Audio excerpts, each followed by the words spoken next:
ये संस्था हिंदुस्तान के लोगों का धर्मांतरण कर उन्हें ईसाई बनाने की साजिश को अंजाम दे रही है, फैला रही है धर्मांतरण का आतंक। आज दिखाएंगे आपको इसी संस्था का पर्दे के पीछे छिपा हर सच और दिखाएंगे आपको धर्मांतरण की साजिश के पीछे आखिर कौन है।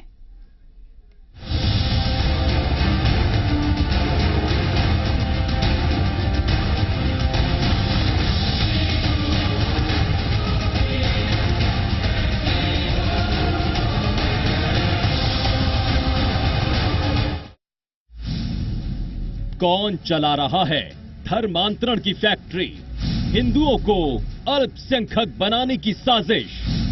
2030 तक हिंदुस्तान बन जाएगा ईसाई देश।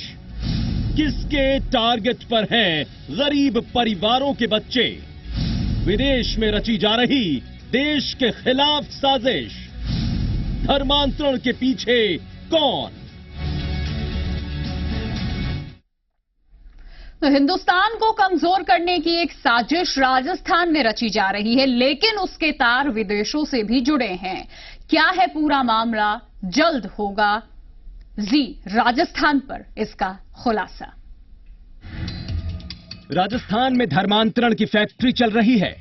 आखिर कैसे हिंदुओं को अल्पसंख्यक बनाने की साजिश रची जा रही है? कैसे इस साजिश के तार विदेशों से जुड़ रहे हैं? ये कई सवाल हैं जो दिमाग को हिलाकर रख देते हैं। खबर तो ये भी है कि ऐसे साजिशकर्ताओं की 2030 तक हिंदुस्तान को ईसाई देश बना देने की कोशिश है। जिनके निशाने पर गरीब परिवारों के बच्चे हैं। बाल कल्याण समिति की जांच में जो खुलासा हुआ वो बेहद चौंकाने वाला है। कैसे एक संस्था बाकायदा धर्मांतरण का खेल खेल रही है? आखिर ये सब कहां हो रहा है और कौन आया जी मीडिया के रडार पर?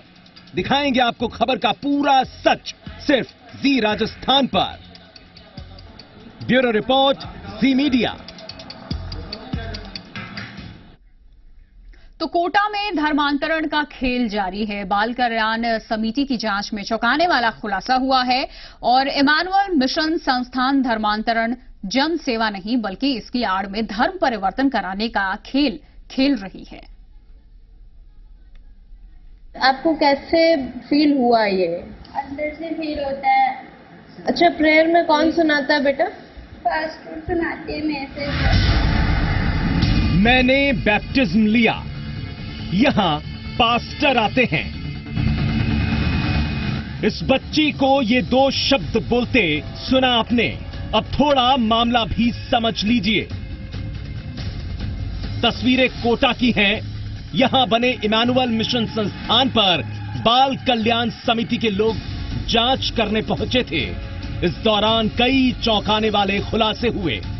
दरअसल समिति को जानकारी मिली कि संस्थान में शिक्षा की आड़ में धर्मांतरण का खेल चल रहा है।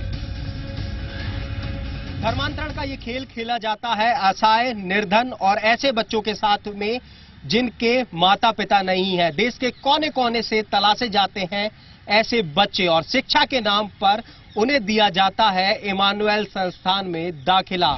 जी हां, कोटा के इमानुअल मिशन संस्थान में शिक्षा के नाम पर धर्मांतरण का बड़ा खेल खेला जा रहा है। देश में हजारों बच्चों को संस्थान में दाखिला देकर ईसाई बनाने का काम होता है।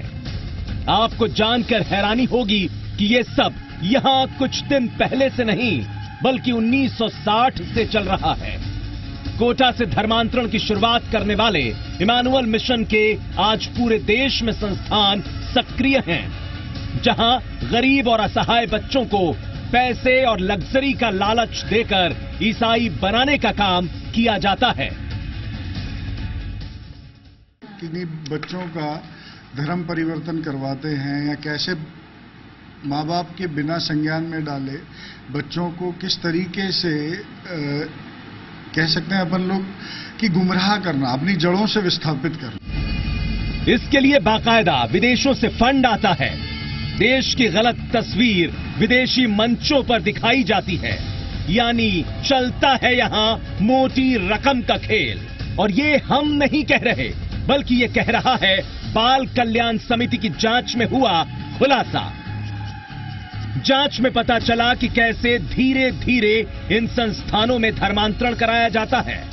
बच्चों को पता तक नहीं चलता, लेकिन वो धीरे धीरे अपने मूल धर्म से निकलकर दूसरे धर्म के होते चले जाते हैं। धर्म परिवर्तन का ये खेल करने वाले इन लोगों के आका देश में ईसाई धर्म के प्रचारक तैयार करने में जुटे हैं।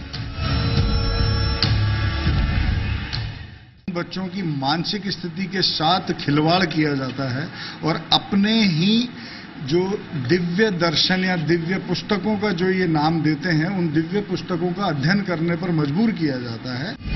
बाल कल्याण समिति कोटा ने राज्य सरकार को इस मामले में अंतरिम रिपोर्ट पेश कर दी है।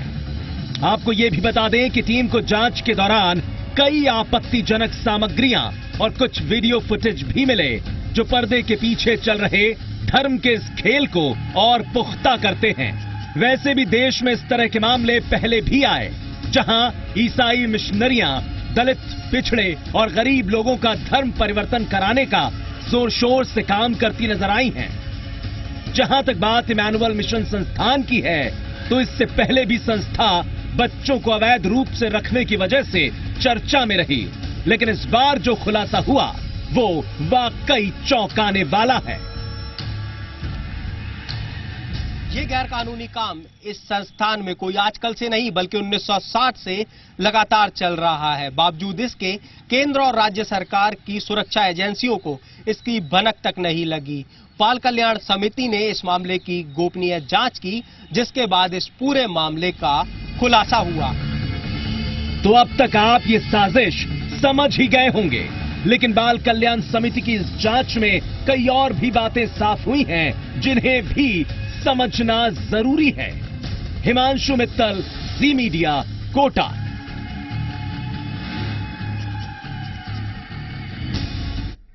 तो इस पूरे खेल का खुलासा तब हुआ जब बाल कल्याण समिति की टीम ने इमैनुअल मिशन संस्थान पर कार्रवाई की और इस दौरान मिले दस्तावेजों के आधार पर टीम ने पड़ताल की, तो खेल का सच सामने आने लगा।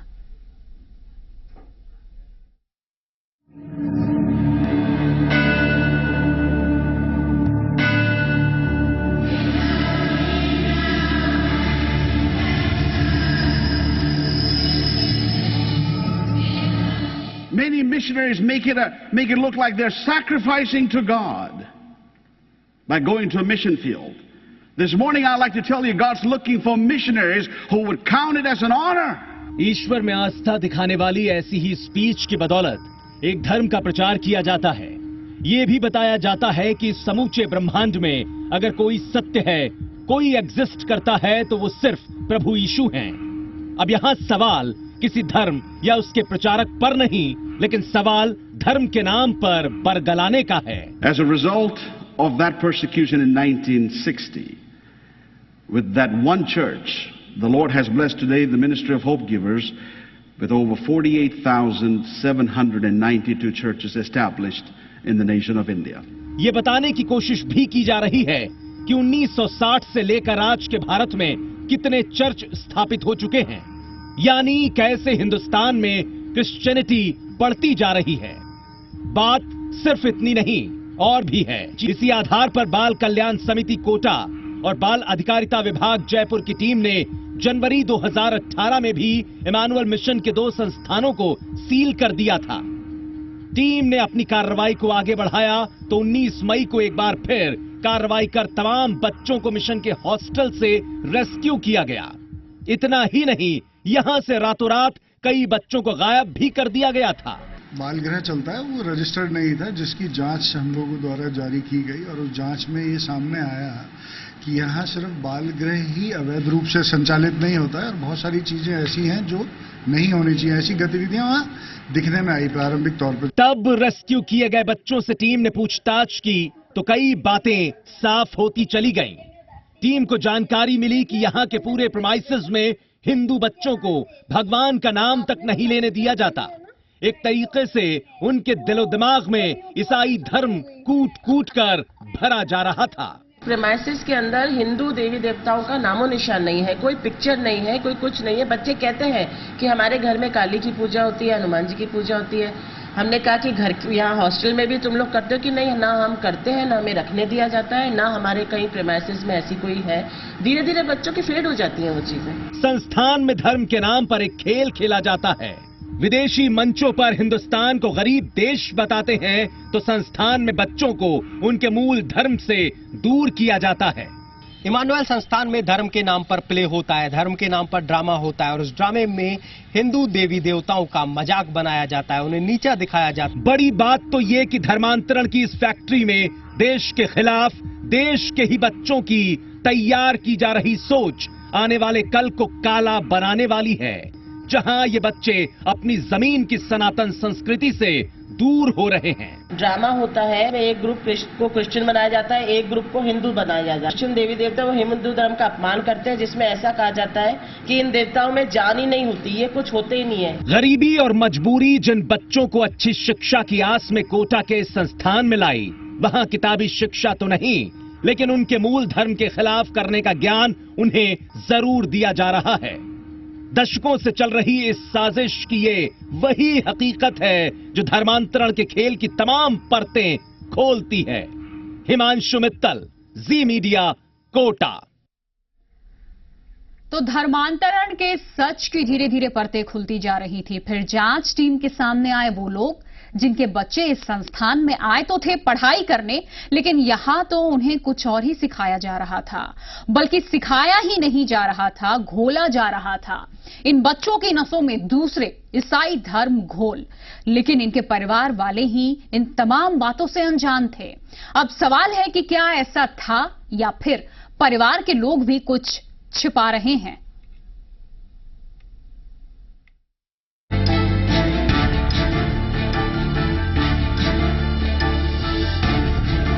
इमैनुअल मिशन संस्थान में बच्चों के धर्म परिवर्तन का खेल कैसे चलता है, इसका अंदाजा भी आप नहीं लगा सकते।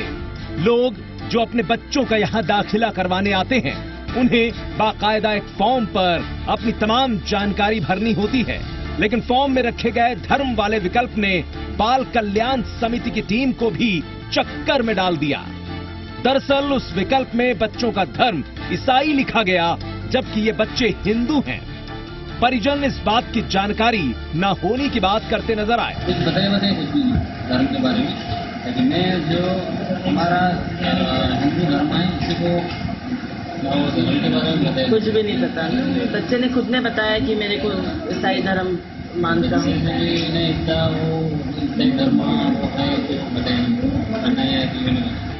सुना आपने, परिजनों को मालूम नहीं कि उनके बच्चे का धर्म अब हिंदू नहीं रहा, बल्कि वो ईसाई हो चुके हैं। कुछ तो ऐसे भी हैं जो कहते हैं कि हम हिंदू हैं, हमारे बच्चे तो हमेशा हिंदू ही रहेंगे। हमारा माँ बाप किसी तरह से पशुपालन किया, अपना धर्म में रह करके, अब कैसे चला जाएगा उसका धर्म? नहीं जाएगा, जो होगा वही रहेगा, सदा ही रहेंगे। अब चाहे परिवार वाले टीम के सवालों से घबराकर ये बात कर रहे हों कि उन्हें नहीं मालूम कि ये सब क्यों है, लेकिन इन बातों से इतना तो साफ हो जाता है कि संस्थान में धर्म परिवर्तन का खेल चल रहा है। हिमांशु मित्तल, जी मीडिया, कोटा।